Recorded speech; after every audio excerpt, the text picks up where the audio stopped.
Just give it another second.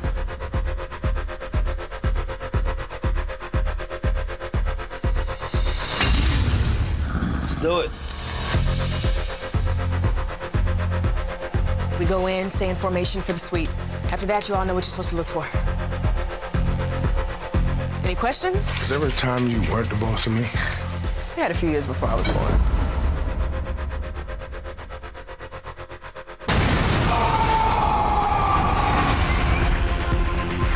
We had a pretty big buildup overnight.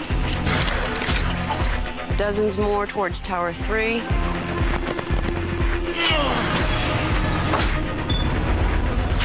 They don't spread out anymore.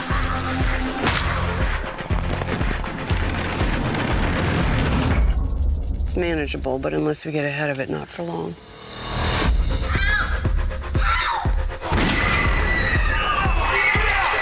Stay close. There's walkers in D!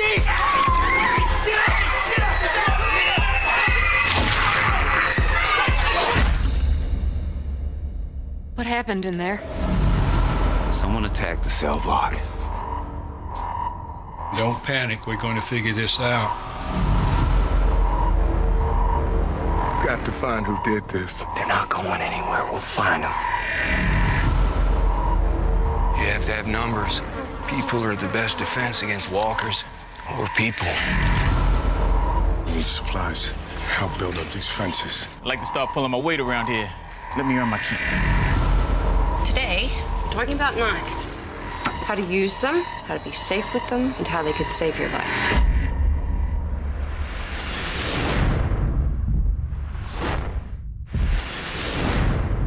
We need a place to go.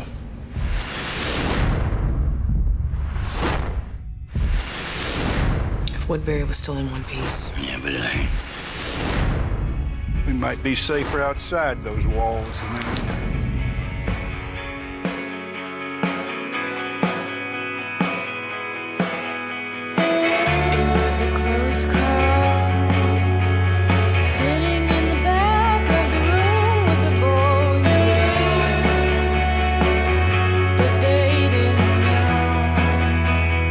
Hi, everybody, and welcome once again to Geekfest Rants. My name is Carlos Perone, and joining me today, I have Steve and Steve. Say hello, gentlemen. Hello, gentlemen. Hello, gentlemen.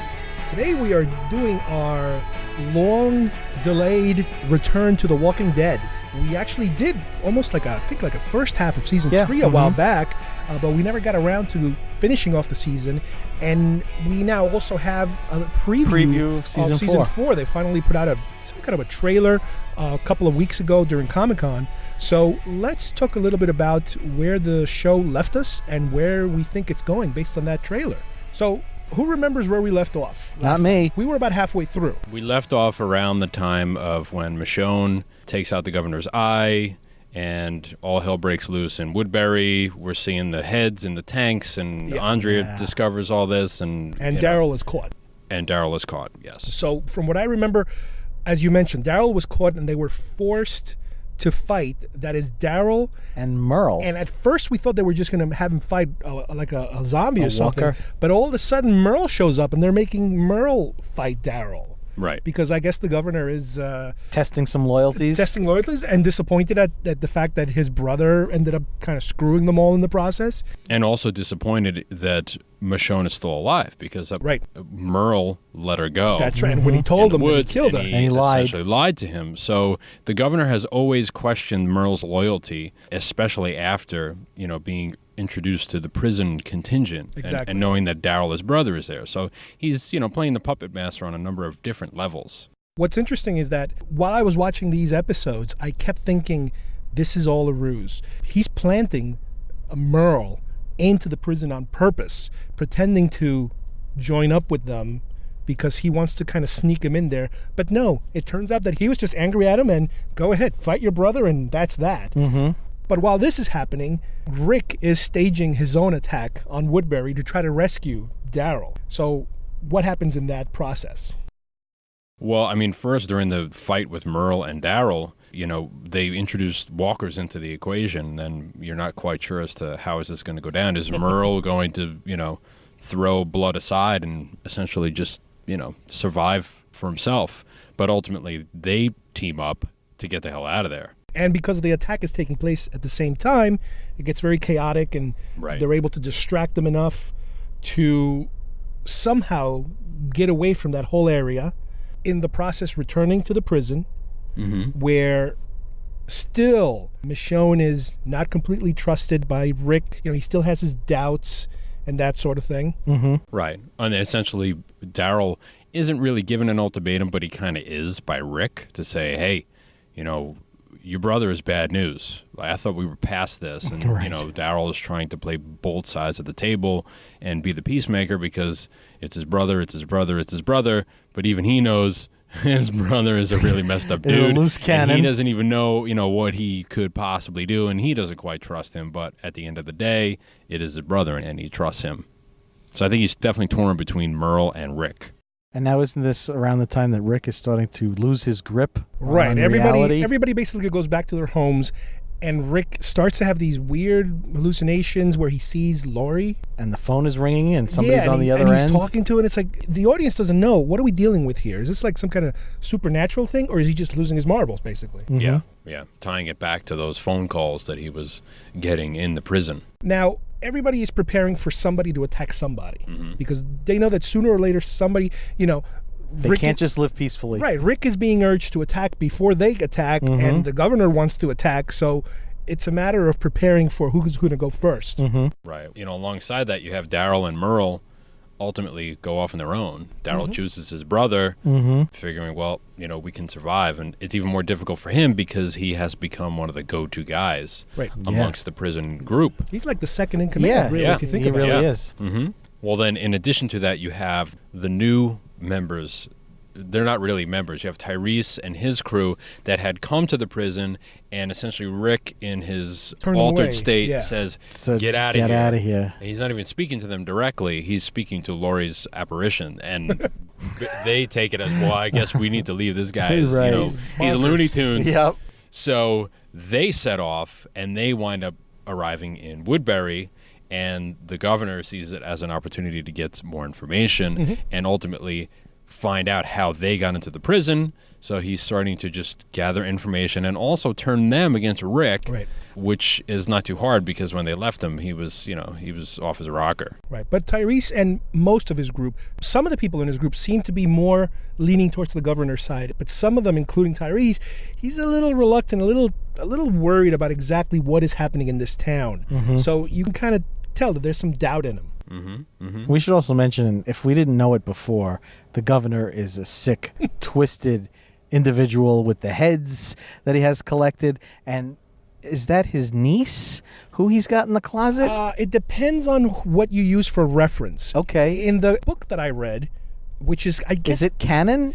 It's canon for the comic. Okay.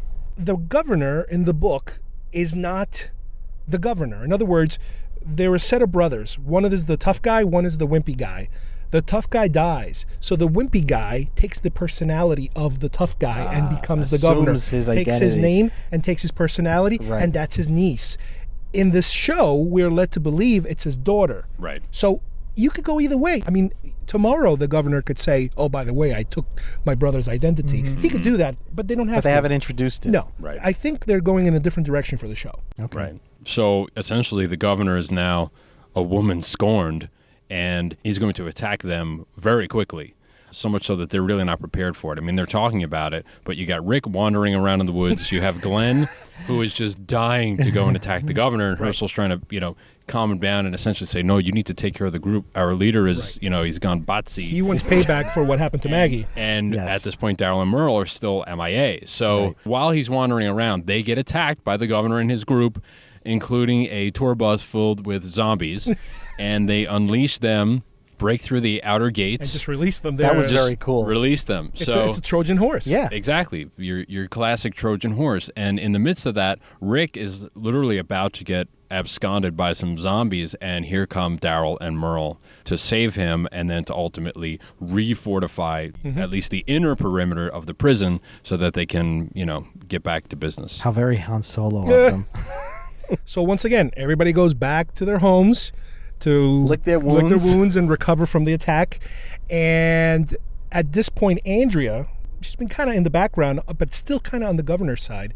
She starts to suggest to him about, let me try talking to them. Let me try to figure out a way to kind of bring us back together again. And the governor is not very, to her, he's kind of iffy about the idea. In reality, we know he doesn't give a crap about that. But she is trying to broker some kind of deal. And ultimately, while this is happening, you have the other storyline of Rick, Carl, and Michonne go out to try to find weapons, supplies, whatever they need for possibly an attack on their part or a secondary attack by the governor, and they stumble on Morgan. That's right. I forgot about it. From episode 1. And you know what? This was probably my favorite episode of that half season. And talk about somebody who's completely lost his marbles. Oh, yeah. He's fortified a small town, what it appears to be, with all kinds of booby traps. I love his booby traps. Yeah, great. So creative. But he's completely broken. He's completely in pieces. He lost his son, which he had. That's the only person he had left, in the opening episode. And he is completely bonkers. They can't really help him. They can't do anything for him. And Rick pleads with him to come with him, but he's just not going to do it. Right. And it also serves to help solidify Rick's return of his sanity in that Morgan is someone who never came back and he can't come back. So it kind of, reminds Rick of, look, dude, you're the leader. You gotta get your act together. You have a son and exactly. You have to baby. be responsible. Yeah. So this is what could happen. And again, he is pleading for him, but the guy is just too far gone. And he says, I'm done. I'm just done. I want it to end. I tried so long trying to find you, and he was just obsessed and just spiraled into solitude.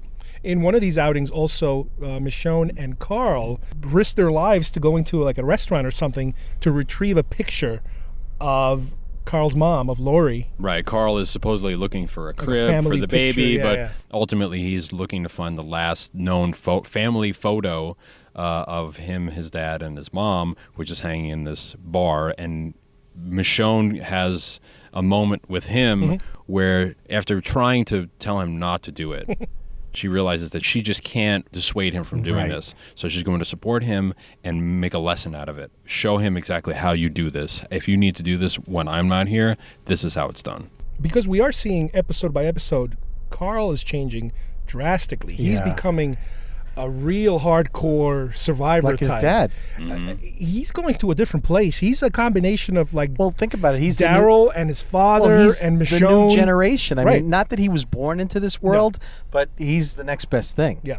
So the next major plot point is the eventual meeting of the governor and Rick to discuss terms, at which time the governor essentially says, look, you hate me, I hate you. We can coexist peacefully, but I want Michonne. So you bring her to me. I'm going to do what I want with her, and I'll leave you guys alone. We'll stay here. You'll stay in the prison. We won't bother you. And you get the feeling during that meeting that any second now, somebody's going to just unload on each other. Because but does anybody really believe that he would get Michonne? No one believes it. Nobody believes it. And up until this point, Andrea has believed it.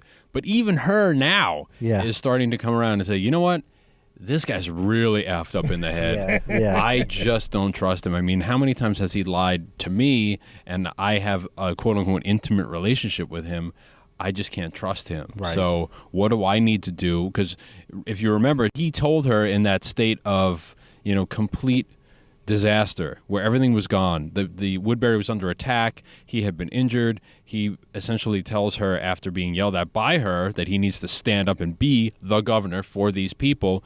You do it. I don't want to do it. He's just done. And ultimately, he doesn't really care about any of them. No. They're just tools for him to, control his environment and to be the boss. Now, in the process of preparing for, hopefully, from the governor's point of view, of having Michonne brought to him, Andrea catches a peek at the room where it looks like she's going to be interrogated. And it looks like a combination of like an OBGYN and a torture chamber and a whole... So she kind of gets an idea. I think she even questions Milton about it. What exactly is this room for? And she's getting the picture. She's understanding that stuff is happening. And also, up until this point, there are certain things happening around Woodbury that the governor doesn't know who's responsible. So you have a bunch of walkers being burned in a mass grave. You have these little things, some not so little, happening, and he's starting to question, where's the break in the ranks? Who is betraying me? Is it Andrea or is it somebody else? And he ultimately does come to the realization that it has to be Milton. Right. And he's also prepping his troops because he knows sooner or later he's going to have to attack. Right. And in the process, we learned that, he's asking, okay, who's old enough to fight? Well, if you count the 21-year-olds, no, younger. Well, we have the 8 younger. So Younger, it's like yeah. he gets to the point where it's like, 14, 15 years old, good enough. Old, lame, good enough. Women, everybody. And people are like, oh, They're finally starting to realize how cracked that he this is. guy is really, really out there. Right. And then ultimately, Andrea is being held in this room, for whatever purpose, just to keep her quiet, to use her as a device against somebody else, to use her against Michonne. We don't really know at this point. All right, so the conflict arises out of the governor's deal that he offered Rick. Give me Michonne, I'll leave you guys alone.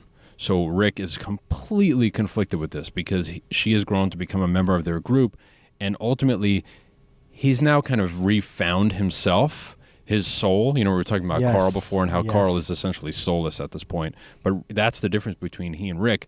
Rick has rediscovered kind of who he is, and he needs to be grounded in some modicum of humanity Yes. in order for them to survive, because that's essentially what has gotten them to this point, not just being cutthroat and just kill everybody in the way. You need to be able to to adapt and to be flexible. So he's very torn about, what do I do with Michonne? It's an opportunity. Do I take this guy at face value and believe that he's going to let them go, or do I just ignore him and we go and we fight him? So he enlists Merle to work with him and to bounce the idea off of him, and ultimately Merle is... He talks to a few people. He talks to Herschel about Herschel it too. knows, and... But he knows that if the dirty work has to get done, Merle's is the the perfect- dirtiest yes. right, of the group. Right. But before, I guess, a decision can be made, or before Rick can tell them that he doesn't want to do it, Merle takes the lead. Yes. He grabs Takes it upon Michonne himself, yeah. and basically kidnaps her and starts bringing her in the direction of town. Woodbury, yeah. Mm-hmm. And he's talking in the car, and is he drunk, or we think he's drunk, and he's just talking about weird stuff, and she can't really tell what is with this guy. I mean, I think I know what he wants to do to me, but what's going on? And all of a sudden he pulls over and lets her go. Right. And she's like, what the hell is this? So It also comes out in that conversation that before Merle hooked up with the governor, he had never killed anyone before. He was not a murderer.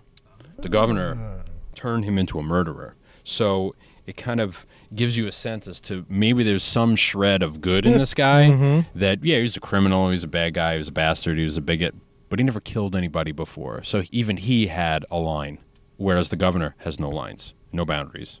So ultimately, he lets her go and then puts the pieces in play to essentially ambush the governor and the governor's guys at the exchange point in the feed store on that farm. Right.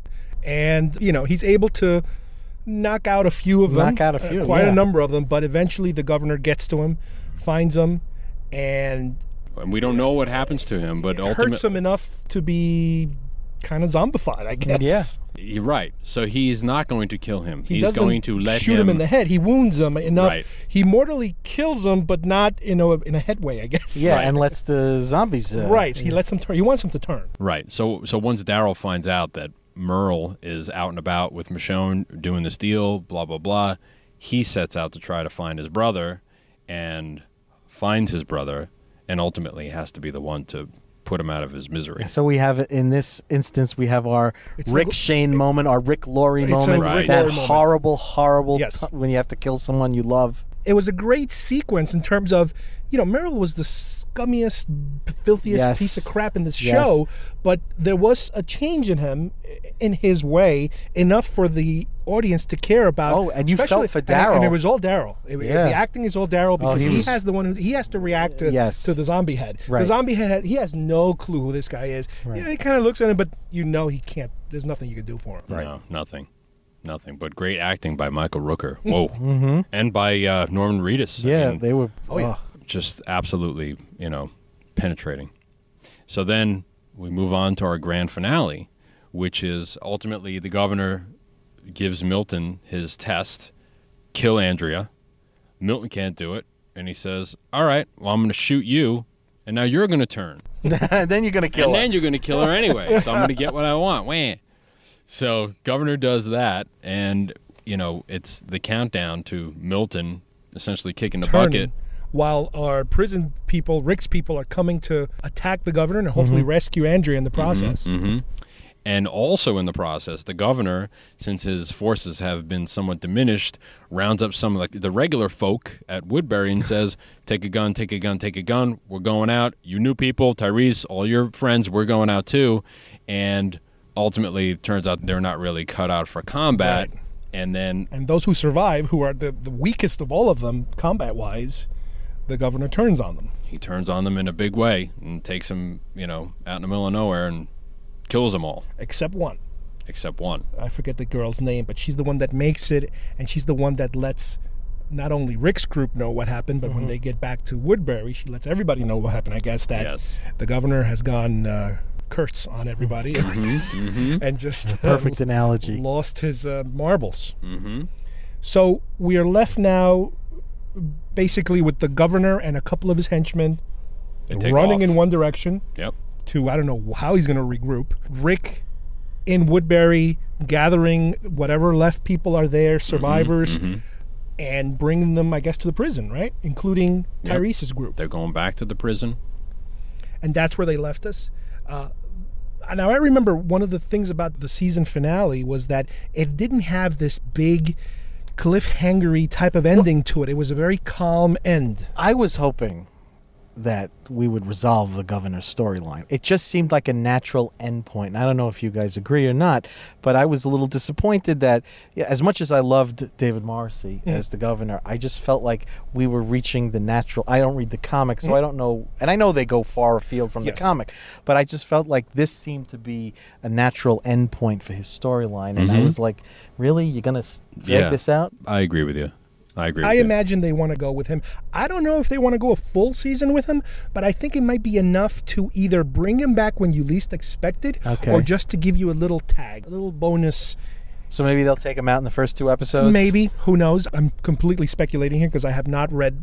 I do know this. David Morrissey has been signed on to a pilot for AMC. Ooh. So I don't know if that's any indication of whether or not, if that show gets picked up, or if they really, like as you say, they're just going to kind of bring him in maybe to 2 or 3 episodes and then dispense with him. I have a feeling he's there to kind of link the seasons, but not to be the big bad, a big baddie for season 4. Okay. So the only thing I've seen so far is what they released from Comic-Con, which is the season 4 trailer, and it was a pretty long trailer from what I remember. I think it kind of backs up a little bit the theory that they're going to be moving away from the prison, because you get the feeling that they're starting to lose control of being able to maintain it secure. Is that the impression you guys got? Absolutely. Yeah, I mean, I think we've known from very early on that the prison was a temporary solution. It gave them, a place to kind of recover and regroup. But with all the different access points to the prison, there's just no way that they don't have the numbers, and they don't have the infrastructure to keep people out. But based on what the trailer is insinuating, it seems that there is a traitor in the midst, or maybe not necessarily a traitor, maybe somebody who just wants to leave the prison and is forcing the issue. Encouraging them. Right, because they won't listen. The group won't listen. I agree with Steve. Had to get that in there. Thank you, Steve. Obviously absent from this trailer is the governor, and we talked about earlier. We know he's coming back because he is coming back. Right. We just don't know how much involved he's going to be. Now, again, in this teaser, they want you to get a different feel for it, so you don't even really get a peek of if there is a new bad guy, who this new bad guy could be. Even though it was a long trailer, you don't get the whole gist of it. Yeah, they didn't give you a lot of substantive information. And for all we know, that could have been like the first 2 episodes. I'm hoping that, and again, I don't know if they do this in the comics, but from the beginning of its trailer, they show you they're going into like a department store or something. I'm hoping that one day they'll do something like a Dawn of the Dead type of lock ourselves in a department store. Right. So an homage. That would be great. Speaking of homage, didn't I hear something about they've been trying? I don't know if they were successful in trying to get Romero involved. That would be awesome. I thought I heard something like that. The other thing about the trailer is that there's also some speculation going around that they might be introducing a different type of zombie. Not your standard slow-moving... Yeah, there were a few that looked kind of quick. There was something about the way the eyes look and what they might be able to do, and maybe they've been exposed to something different, so they act in a different manner. So I don't know. Maybe they're going to start crisscrossing the actual zombie rules. Maybe they'll start bending zombie them mythology, a little. Yeah, who knows? They can do whatever they want. Maybe. And also there's that implication that, they're tuning the radio at the end and they're hearing some kind of a broadcast. Somebody saying sanctuary. I thought it said survive. Survive. Something like you must survive, sanctuary. Could this be anything that was hinted in the earlier seasons? A place that they could go and hide? Who knows? Maybe it's something completely new. Right. Maybe it's another Woodbury type of place. Who the hell knows? There was one thing I did notice that, again, and I think they might be doing it differently, but it's an iconic scene where Tyrese, with that huge claw hammer he's got, is being overrun. And I have a feeling they're recreating that scene, but in a different place. Over here, you saw him coming out of the car. And he's hammering away, and it looks like he's getting overrun. In the comic, I remember reading, and we were talking about this earlier, how some things are done at different times. Right. There is a similar scene in the prison where it looks like he's getting completely overrun, but there's a nice little twist to that whole sequence. So it looks like they are trying to recreate the scenes, but changing them a little bit. Well, and remember that just because somebody's being overrun doesn't mean that they're going to succumb to the zombies. I mean, the governor was all but done for when he was chasing after Andrea in the prison, and look what he did. Right, and the governor also, the television governor, has received considerably less punishment than what's been happening to him in the comics. The other thing is that there's a new character that we saw in this trailer, a young black guy who is another alumni of The Wire. Wire, who it almost kind of looks like maybe this guy is a little shady. He's up to something strange. Who knows? Maybe he's he's a plant. mole or a crazy guy, or who the hell knows? He's the one feeding the zombies. Maybe he's working for the governor. Who the hell knows? Yeah. But I don't know about you, but this is enough to whet my appetite for what's coming up in October. Unfortunately, this year, from what I understand, they're not going to do the webisodes like they've done the previous years. And that was something I really looked forward to. They were like cool little chunks that... Well, I think we talked about it in a previous podcast. It seemed as if it was a training ground. They were utilizing it as a training ground for other people to, maybe step up and direct, or to, kind of work out some of the kinks. Including Nicotero, but I think they're running out of people. Anybody that they could spare, it's the next showrunner. Exactly. Actually, how could a show be this good? And in season 4, I'm going to be directing the webisodes. All right. I think the fans are going to start directing pretty soon and being That's not showrunners. a bad idea. We should contact AMC. Cool. Well, this wraps it up for our Walking Dead Season 3.5 recap and preview of Season 4. I'd like to thank both of our Steves for being here today. Thank you, gentlemen. My pleasure. My pleasure as well. I agree with Steve. And we will see you guys here next time on Geekfest Rants. Bye-bye, everybody.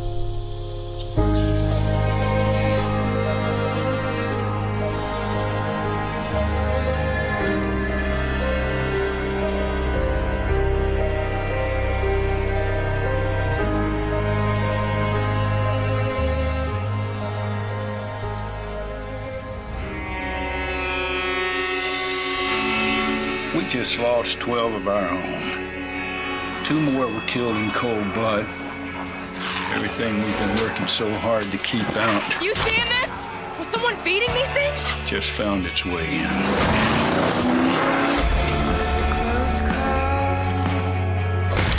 You're losing the war. We have to keep this place going. We should go today. Really? We have to go. Sooner or later, we run.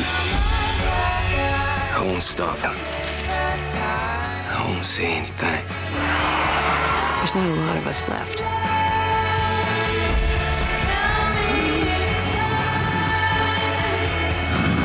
What the hell do we do? Move!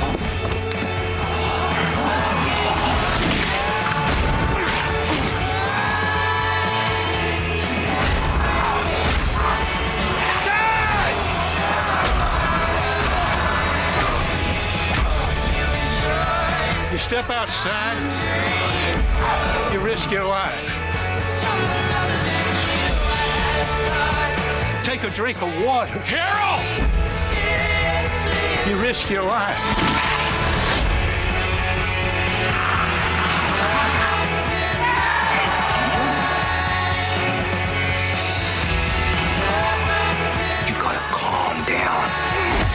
You don't have a choice.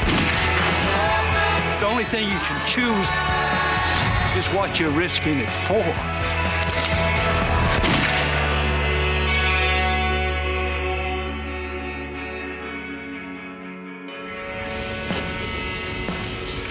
Sanctuary. Is that a voice? Those who arrive survive.